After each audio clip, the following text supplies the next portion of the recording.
and welcome into this week's episode of Just a Bit Outside, presented by WaFd Bank. Join a best bank at wafdbank.com. I'm Michelle Ludtka, and we have got a great show this go-around for you, including a one-on-one with Seattle Storm General Manager Alisha Valavanis. We dive into the wobble in a very candid conversation, plus what's ahead for the Storm. We also have all-new trivia this week, and we look back at some wonderful memories of Ken Norton Sr. and Diego Maradona in Emerald City Extras. But to start things off, let's have our experts weigh in on this week's hot topics from the sidelines. Joining us now is Aaron Levine, Brad Evans, and Jessamyn McIntyre. Thanks so much for hanging out with us today, guys, and giving us your opinions from the sidelines. Great to be here. Let's go. I knew we were all going to say that at the same time, so I waited. Thanks for having me. It's so good to see you. Obviously, of course, former Sounder Brad Evans, now currently a team ambassador on the broadcast side as well. And then Jessamyn McIntyre, our Seahawks sideline reporter, WSU Cougars reporter, all around amazing TV person. And of course, we all know Aaron. I got to give Aaron props too. Amazing at Q13. Let's hop right in, you guys. And this is one of my most favorite storylines that I was following this last week. Sarah Fuller becoming the first woman to ever participate in a Power 5 college football game. Incredible. What were your guys' thoughts on that? I would love to start here because, soccer and kicking are kind of similar, right? Hauschka's a good friend of mine, and to watch him, start in soccer and then go to kicking professionally, and now to see a woman break that barrier in a top 5 league for college it's pretty unbelievable. And I think that just kind of opens the door, turns the key, and it really makes women start to think, and little girls say, hey, I could do this, right? As long as you have that person there that kind of like lights the fire and is on TV and in the spotlight, it starts to shift a little bit in little girls' minds. So cool. I completely agree. And I think that women have a limited view of what their future scope can be. Just especially when it comes to in the sports world. Katie Hineida is actually someone that I've followed since I was little, who I believe she was the first woman to ever kick for a men's college football team. And I just have followed her journey and everything. And she went through a lot of struggles throughout her time. And I don't think she necessarily considers herself some sort of path maker. However, in hindsight, now she realizes she was. And to just watch someone go there and do it because they want to, not because they're trying to break any sort of barriers, because this is what they were meant to do. I love seeing it. Yeah, I love it too. I love the story. This was someone, and she's a great athlete in her own right. I mean, she won a championship with Vanderbilt in the SEC. She contributed in a pinch. She made some history. What bugs me the most, though, are the keyboard warriors out there on social media who are criticizing everything about it. Listen, they're making fun of the kick that she made to start the second half. That was the exact squib kick that her head coach asked her to make. She did it perfectly. And there's been a lot of talk about whether it was her place to give a halftime speech because she was upset that their sideline was so quiet during the game. I understand that she might be viewed as maybe out of place because she hasn't been in the trenches with all these guys this season. Sometimes, though, it's a good thing to get an outside perspective. And clearly, Vanderbilt lost last week, 41-0? They've been doing stuff that has not worked. So why not increase the enthusiasm? And I praise her for having the guts to speak out in front of a group like that. I wouldn't be surprised if the guys took it to heart and they came out this week and they were a little bit more enthusiastic on the sidelines. Moving on from here, Seattle guy Nate Robinson, former UW basketball player. I don't know if you guys actually saw it. I personally don't have pay-per-view, but I've read all the reports. He got into a boxing ring this past weekend and was knocked cold by a YouTuber. I don't quite understand this entire story, but there's so many things here to kind of go through. Did any of you guys watch the fight? I saw the aftermath, and it wasn't pretty. Nate Robb is a phenomenal athlete. As you know, obviously his NBA career, but he was a great football player at the University of Washington. And and that YouTuber of We Will Not Speak is someone that I wanted to see get knocked out. If it's going to be one of the two, yeah, I choose that guy. It was almost more demoralizing to be rooting for a Washington athlete such as Nate Robinson to watch that person of he who shall not be named be the one delivering the blow. Well, okay, we're not going to say his name. Should we not say his name? Okay. I like that. I won't say his name. The YouTuber. He has a boxing background. I don't know what Nate Robinson is thinking even getting into the ring. And I understand a good athlete is a good athlete, but when it comes to hands and boxing, like there's something about street fighting and then there's something about somebody who actually boxes and takes punches. And he has done like MMA training. He's done a lot of boxing training and he's not a slouch in the ring. And he showed it. You know, I feel bad for Nate Robinson because watching the YouTube, I mean, he's cold. He's just completely knocked out, basically just horizontal from the punch. And that was a tough one to watch. And I'm sure he won't be doing that again. No, that knockout was scary. You mentioned it, Brad. I mean, it happened so fast and he hit the ground so hard. I don't think there was really anything entertaining about that, unfortunately. There are the guts to speak up in front of a team like Sarah Fuller did. And then there's the guts to step into a ring without much. I mean, I guess he had some boxing experience, but, you know, I'll give him as much credit for having the courage to step in the ring as maybe the stupidity behind it as well when you take a look at the aftermath and what happened. Boxing is one of those sports for me where I'm like, I'd love to do it for training, you know, hit a bag, that kind of thing. But I don't ever actually want to try the actual sport out myself. Yeah, get those high kicks in. That's all you need. That's all you need. All right, last but not least, my favorite thing. Well, I guess I've said that twice. I have so many favorite things this week. But my newest favorite thing, because it just happened earlier this week, the Sounders are back in the Western Conference Finals, 4th time in 5 years. Brad, obviously, you're maybe a little biased on this one as a former player, but how incredible is it to see this team succeeding and getting there yet again as the reigning champs? Yeah, it's pretty incredible. And this last playoff run has, you know, it's 12 years. And the only other professional team is the Pittsburgh Penguins, I think, that have a longer playoff streak. And that's not an active streak, I don't think. But now you're starting to see chirping on MLS soccer about dynasty. And is this a true dynasty? And the big pundits, Alexi Lawless, you know, all the guys from Fox and Taylor Twellman are like, okay, we have to actually consider this now, right? It was just a good team before with the, you know, because Open Cups are a big deal. But that's really, the players feel like it's a big deal. Nobody else really does from other teams. But you start to make the playoffs like that. If you make this championship game again, then it's for sure it's a dynasty. And it's pretty cool to witness it like in person, because often we talk about dynasties and it's, you know, like the Bulls and, you know, teams from the past where you start to think and talk about that. But to see it in real life and to be a part of it is really special. This team is legit and it's top to bottom, right? It's all the way from Adrian and all the way down to, you know, the guys who are, you know, in the locker room daily helping out, you know, part-time guys. So it's truly incredible. So, Brad, on the pregame show yesterday, Alexi Lawless actually said no, that a dynasty is only 3 titles in 3 years or 3 titles in 4 years.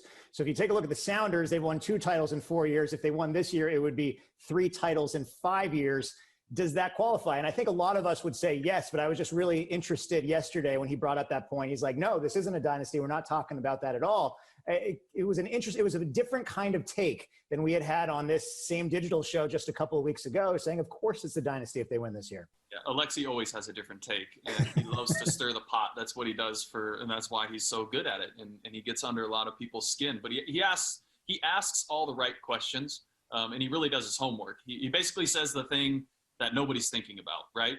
And fair enough. And to him, it doesn't count as a dynasty. But when I couple, I would rather call a dynasty a team that has made the playoffs for 12 years. They've won, you know, 4 Open Cups, a Supporters Shield. And if they win a 3rd MLS Cup in 12 years, how is that not a dynasty? Because if it stops after this and they have a losing season for 10 years, you're going to look back and say, wow, that 10 years, that was a dynasty. Nobody else competed like they did. At the very least, it's a golden era of soccer in Seattle. There's no question about that. So we're calling Alexi the Skip Bayless of soccer. Is that what we're going with? Basically. Likes to stirs the pot, just needles you just a little bit. But you're right. You know, guys, at least he actually does his homework and actually has knowledge of the sport. I like that one, Jess. Hit the nail on the head. Sounders are a dynasty, if you ask me. That is what I am going to go with. Like Brad said, an incredible 12-year run, not just even most recently. Obviously, best of luck to them next week in the Western Conference Finals. Well, that does it from the sidelines. Our hot takes today. Jessamyn, Brad, Aaron, as always, thank you so much for joining us and appreciate your opinions. We'll have to do it again. Alisha Valavanis is the mastermind behind the Seattle Storm's success in recent years, including back-to-back #1 draft picks in Jewell Loyd and Breanna Stewart, and building a team that has won 2 WNBA championships in 3 years. Earlier this week, Alisha and I caught up and broke down this past season, the most recent championship, and what in her mind makes a good, successful leader. Take a listen. Alisha Valavanis joining us now, the CEO and General Manager of the Seattle Storm and Force 10 Sports Management. Alisha, thanks so much for joining me today. Thanks for having me, Michelle. Super excited to have you on just a bit outside and talk all things Storm basketball. It's great to see you. How have you kind of been, I guess, celebrating, holding up, kind of enjoying life since, you know, your team brought home another WNBA championship back in October? Yeah, it's been exciting. I think it's been an incredibly challenging year so to have something to celebrate. It's been really special. But like everybody else, the celebrations and all the connections have been virtual. So a little different, but certainly grateful that we could bring that trophy home. With that being said, were you in Florida at all during the bubble or able to be there for the championship game? Yes, I went down with the owners the last couple of weeks. So we were there for the playoffs. It was pretty special. Yeah. What was that experience like? It was really different. I mean, as you can imagine, the entire operation was happening in a bubble. And the games, they were without fans, which was very hard, of course, for the players and for everyone. But to be there when the confetti fell, I mean, it was really special. And it was certainly a long season for the players, 93 days in that bubble, but worth it in the end. Absolutely. And I know about you. I was watching the whole thing on TV, just being like so sad that I couldn't be there for the championship as well. And as the confetti came down, I 100% teared up when they turned the whole monitor into the players' families and people watching. What a beautiful moment. It really was special. And the players, I don't know that they had visibility that was about to happen. So all of a sudden they turn around and they see all their loved ones on the screen. It was a special moment for sure. And how fun was it? I don't know if you followed this, but I loved the moms. I mean, I always loved the moms. Oh, yeah. But this year in particular, the moms knocked it out of the park, especially Jewell Loyd's mom. That's right. Oh, did you know that they were doing those like hype up things kind of throughout the playoffs? Or were you just as surprised and kind of like, oh, this is so cool as the rest of us when you saw it? Yeah, I mean, I don't know that we knew it would take off the way that it did, but Jewell Loyd's mom is a rock star. And she really is a big part of the hype and creating kind of the buzz. And then she got the other moms involved. It was very cool to see. That was a lot of fun. So fun. They were just so fantastic. I loved all of it. Now, I don't obviously want to dwell on the past, but I'd love to kind of rewind to last spring, when sports across the world kind of halted, our daily lives as we knew it halted. Yeah. What were the discussions like in those couple of weeks with the league, with the team, with the players of trying to not only get your players who are playing internationally back home safely, but also try and figure out how can we have a successful 2020 season? It was a really, really challenging time. And I think the WNBA, I'd just say the WNBA and the NBA deserve a ton of credit. They put together a plan to, execute these bubbles in a way that was incredibly safe with the health and safety of everybody kind of as the top priority. So as the conversations continued, we realized it was possible to actually go to Florida and have an entire season. But it was difficult. It was difficult conversations with all of the stakeholders to know that we couldn't have fans, to think about how we really were going to shift things with our partners, and then certainly our connection with our players and really focusing on what their priorities were, which were not just basketball. It was very clear from the beginning that they wanted this season to be about something much bigger than basketball. And so we went there, and it was the league, it was the teams, and certainly the players were leading the way around, work to really fight the racial injustices in this country. I just got chills as you brought that back up, because I've never been more proud to be a WNBA fan and a Seattle Storm fan as I was this season, seeing everything that they did and really led the way and set the standard and the bar for other sports leagues to follow suit. What impressed you most about your players this year? Yeah, Michelle, I think it was inspiring the entire season to just understand what they were taking on. The work on the court, of course, but what they were doing off the court was every day. It was a very intentional, they put campaigns together, programming together. The teams got behind them, the league got behind them, but it really was an inspiring season, and certainly just the beginning of the work. With that being said, have there been conversations of how do we continue this forward into 2021, not only having a successful basketball season, but also to not lose any kind of forward movement with the progression that this league has been able to really lead the charge in when it comes to these racial issues? Yeah, absolutely. I think this is without question now going to be a focus for our organization, the WNBA as a whole. Over the last almost 25 years, the WNBA and the players have been advocates for social justice and for social, positive social change. I think now there's a very, very specific and focused effort on racial justice in this country. And so I really do think it's just the beginning. We're going to continue conversations with our players, with the league, with the players, and really talk about ways we can continue to use this platform to drive positive change. I think you made a really beautiful point there that you're right. For 25 years, the WNBA has been a part of change and moving things forward. But it's not just the WNBA. It's when you look at women's sports in general and the history of women's sports, you go back to the Women's Sports Foundation and Billie Jean King with tennis, and even the women who played baseball during World War II. But for you personally, in this role, being a part of this bigger, broader thing, what does it mean to you knowing that you're making such a difference, not just in the community here in Seattle, but really worldwide when it comes to how people view women in sports? For me, it's motivating. Every day the drive is really around that end. What can we do? How can we use this incredible platform of professional sports to drive positive change? And I think about, I have nieces and nephews.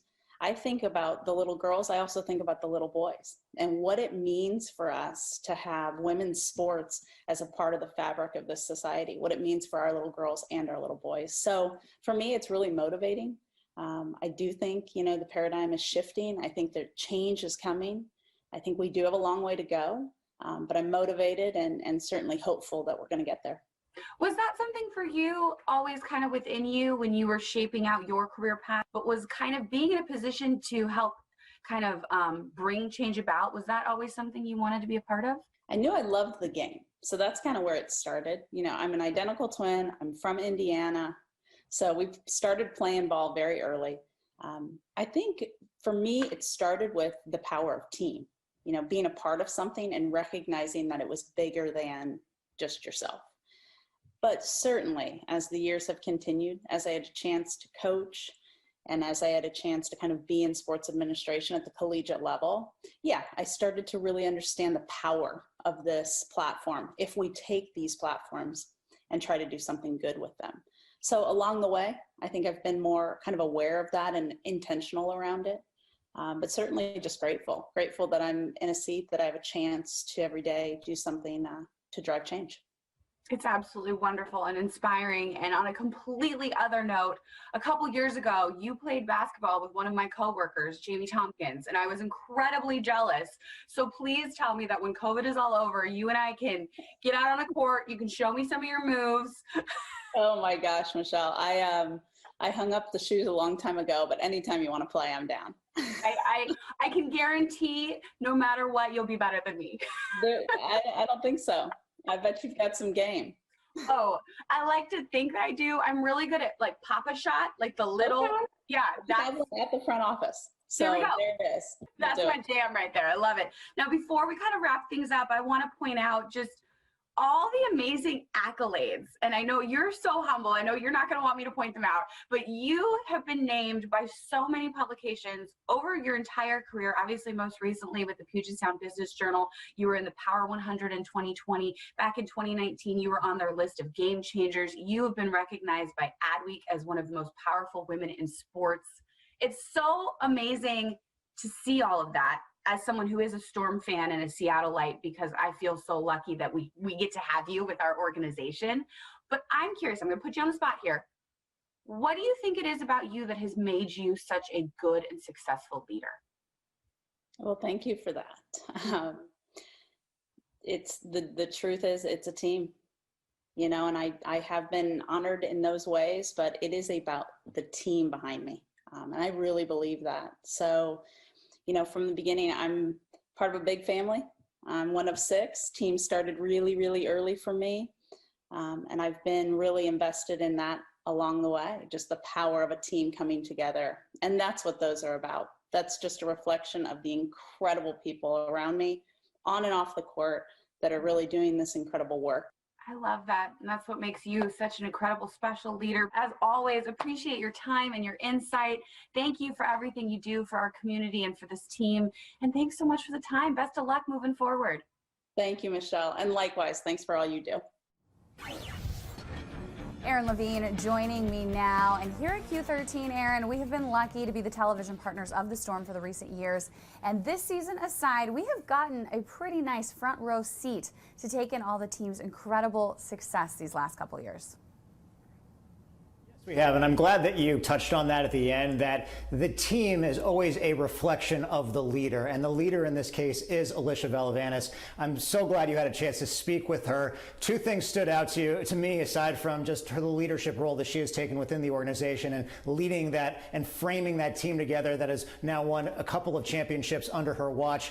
2 words, Gwendolyn Lloyd. You have to check out her Twitter account because Jewel Lloyd's mom is just incredible. And the other one, the fact that these players were inside the Wubble in Florida for 93 days. Could you imagine being there? And what if you didn't like any of your teammates? This championship was also a reflection of the fact that all of the Storm players got along, that they felt like they were with family and that they really gelled together chemistry-wise as a team. Very, very valid points, Erin. I think you're so right. And if you do check out the Storm, any of the players, definitely check out Jewel Lloyd's mom. She's incredible. But if you check out any of the players, you will see their love for each other really goes beyond being teammates. Now, I do want to point out, I did ask Alisha about the future, if we could expect anything for the 2021 season. And she says at this point, they're waiting to see how the NBA handles their 2020-2021 season. And then they'll kind of move forward. But obviously, free agency starts here soon. Now, switching gears, Erin, it is time for Emerald City Extras, where we dig through some press conference sound to bring you little tidbits that didn't quite make the cut into our sportscasts. Now, this first bite is from Seahawks defensive coordinator Ken Norton Jr. He was asked how he handles criticism and if he lets negative critiques that come along with this line of work kind of get to him. His answer turned into a very neat look back at the lessons he learned from his father. I don't really hear it. I mean, going back to, I was 6 years old when my father gets knocked out. You know, they're always talking about things that's going on. So I've been dealing with criticism and family issues through my father's career, through his friend's career.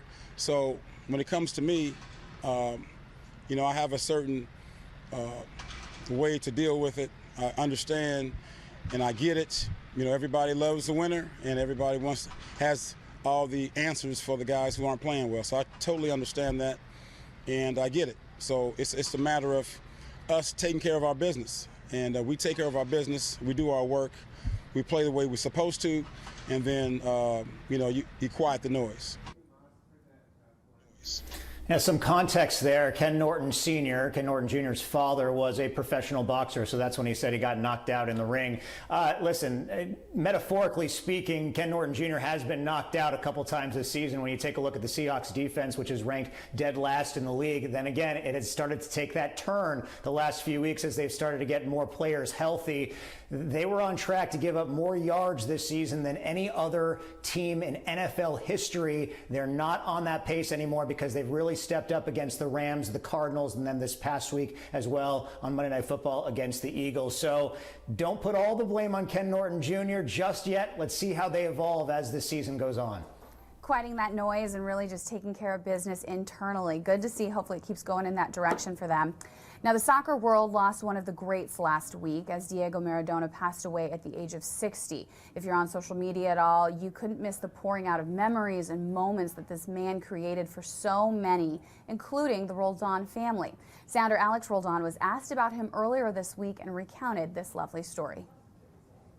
My father, when I was younger, about 10 years old, gave a tape, CD to Christian and I when we were younger of him. Had all his highlights. I remember Christian and I used to watch that every weekend in the morning. It was a player that my father grew up watching. So, he was someone special to our family. And to see him, pass along, it's such a tragedy. And the impact that he left on the soccer world is immense. And, for me and my family, as well as all the countless others that grew up, idolizing him, it's great to remember his name and his legendary career. Yeah, Diego Maradona transcends sports, transcends just soccer. We saw it all over the sports world, including Lionel Messi taking off his jersey. He was wearing a tribute to Maradona after he scored a goal, I believe last week, just after his passing. And then even last night, Nico Ladero showing his devotion as well to Maradona, wearing that Maradona jersey atop his own jersey during the pregame warm-ups. And then great to hear the story about the Roldan brothers growing up as well. So sad when we lose anyone, in this world of significance, which anyone really is to someone. But obviously, you got to love hearing those kind of special stories and those moments, because we all have those kind of memories with different people who've influenced our lives. Well, moving right along, it is trivia time. Aaron still remains undefeated as our trivia master.